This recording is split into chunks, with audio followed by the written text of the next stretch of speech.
Singapore, one of the world's busiest hub ports and thriving international maritime centres, is well connected to 600 ports in more than 120 countries, where a ship enters or leaves the port every 2 to 3 minutes.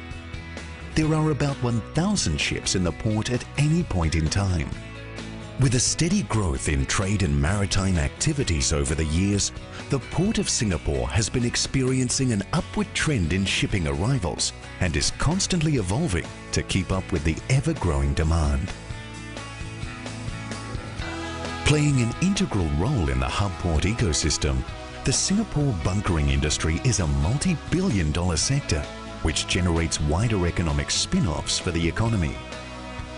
As an industry driver, the Maritime and Port Authority of Singapore, or the MPA, plays a dynamic and proactive role in the development and growth of the Singapore bunkering industry, working with all stakeholders to develop effective bunkering standards.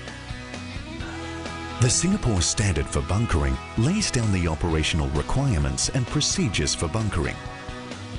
Notably, this standard advocates custody transfer sampling, a procedure well recognized by the International Maritime Organization, or the IMO.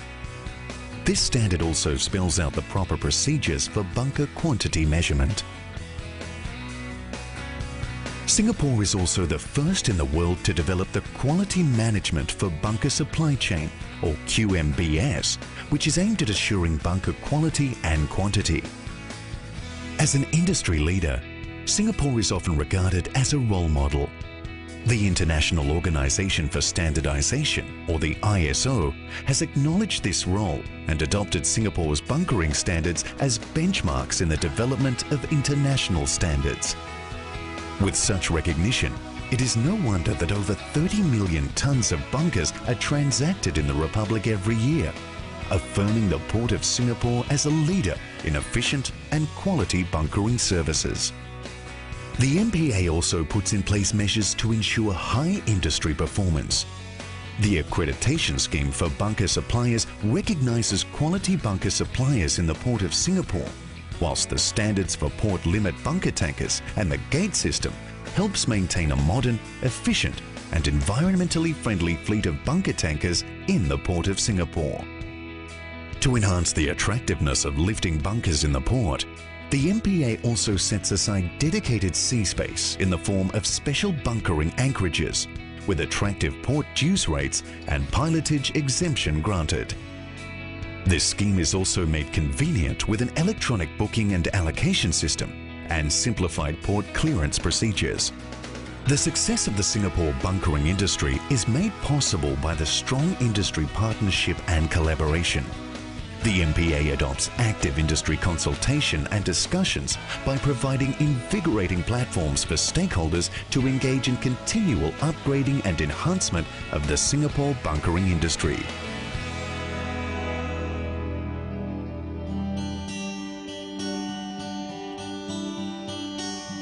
The Singapore Standard for Bunkering stipulates the procedures and requirements for the delivery of bunkers by bunker tankers to vessels in the Port of Singapore.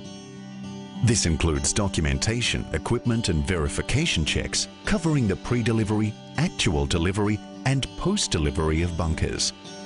Apart from stipulating the technical requirements and safety procedures for a proper bunker delivery, it also requires bunkering service providers to act responsibly and professionally. Bunker suppliers shall, unless agreed contractually by the buyer, supply bunkers of a quality that either conforms to or are better than ISO 8217 standard. A complete bunkering operation entails the cargo officer of the bunker tanker to prepare these documents for the chief engineer of the receiving vessel.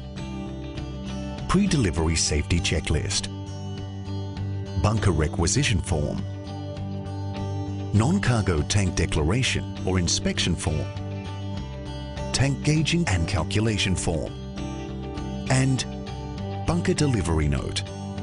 Any cancellation or amendment on these forms shall be signed by the Chief Engineer and Cargo Officer. Other required warning notices in position. Have the emergency signals and shutdown procedure been agreed to?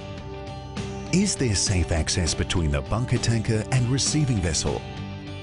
These are just some of the questions in the bunkering pre-delivery safety checklist, which has to be completed and signed by both the Chief Engineer and Cargo Officer. Before commencement of the bunkering operation, the Chief Engineer is required to confirm the bunker supply nomination and key requirements with the Cargo Officer and ensure that these are recorded on the bunker requisition form.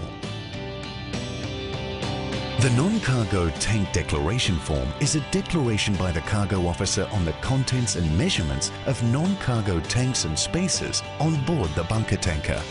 Upon completing Part 1 of the form, the Cargo Officer shall invite the Chief Engineer and Bunker Surveyor, if engaged, to inspect or gauge the tanks and verify the declaration. Part 2 of the declaration form shall be used only in the event of a quantity dispute.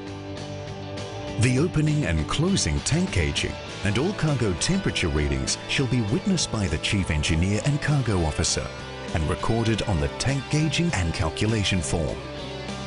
At least 2 copies of this form are to be duly completed and signed. The original shall be retained by the bunker tanker, while the duplicate shall be given to the Chief Engineer. The bunker delivery note is used to record the basic specifications and quantity of bunkers actually delivered to the vessel. Upon completion of the bunker delivery, the Cargo Officer shall prepare the bunker delivery note for the Chief Engineer to sign. At least 2 copies of the completed bunker delivery note shall be signed by both parties, with their names clearly printed on and endorsed with the bunker tanker and receiving vessel stamps. Prior to the commencement of the bunker delivery, representatives of the bunker tanker, receiving vessel and bunker surveyor, if engaged, shall have a pre-delivery conference. This is to establish safe working practices and effective communications between all parties involved in the bunkering operation. Every bunker tanker shall carry its latest certified tank calibration tables and the ASTM D1250 Petroleum Measurement Table 54B, Table 56 and approved measurement equipment. The Chief Engineer shall first verify the reference heights of the bunker tanker's cargo tanks and check the measurement equipment before witnessing the gauging and cargo temperature measurements of both nominated and non-nominated tanks. The trim and list of the bunker tanker are to be recorded and applied accordingly. For all grades of bunkers, water cut shall be taken using water finding paste. Oil indicating paste shall be used when gauging marine gas oil, MGO, tanks. Custody transfer sampling shall apply to all bunker deliveries in the Port of Singapore. The point of the sampling shall be at the manifold of the receiving vessel. Before the delivery of the bunker, the Chief Engineer shall inspect the sampling equipment and ensure that the sampling container is clean before fixing it to the end of the sampling probe and security sealed. The unique seal number shall be recorded in the tank gauging and calculation form. The needle valve should be set and sealed to ensure that a continuous drop sample is collected throughout the entire bunkering operation. Once the pre-delivery requirements are satisfied and the bunker hose is properly connected, bunkering shall commence upon confirmation by the Chief Engineer. Clear communication and safe operating practices shall be maintained throughout the bunkering operation. After the pumping operation is completed, the bunkers contained in the bunker hose shall be cleared into the receiving vessel's bunker tank. Once the line clearing process is completed, the residue contents in the hose shall be drained back into the bunker tanker before final gauging is taken. After delivery, it is strongly advised that the Chief Engineer witness the reading of the closing gauge and cargo temperatures of all the bunker tanker's cargo oil tanks. The actual quantity of bunker delivered shall be based on the bunker tanker's tank gauging and relevant calculations. The Chief Engineer shall then verify the amount against that stated in the bunker delivery note. In the event of any quantity differences, both parties should recheck their tank gauging and calculations. If the difference remains unresolved, both parties should raise their note of protest and lodge it with the Singapore Shipping Association, or SSA, and MPA within 14 days of delivery. Upon completion of bunker delivery, the Chief Engineer should confirm that the security seals of the sampling container and the needle valve have not been tampered with. Once the parties are satisfied with the sample collected, this sample shall be properly stirred to promote homogeneity. The homogeneous sample is then poured into sample bottles for distribution as follows: 2 for the vessel, 1 to be retained by the bunker tanker, 1 for the bunker surveyor, 1 for the testing laboratory. The sample bottle shall be sealed in the presence of all parties, with uniquely numbered security seals and recorded on the die-cut labels and bunker delivery note. All samples retained by the bunker tanker shall be kept for at least 30 days from the date of sampling. The Singapore Standard has provided the assurance of quality and quantity of bunkers lifted in the Port of Singapore.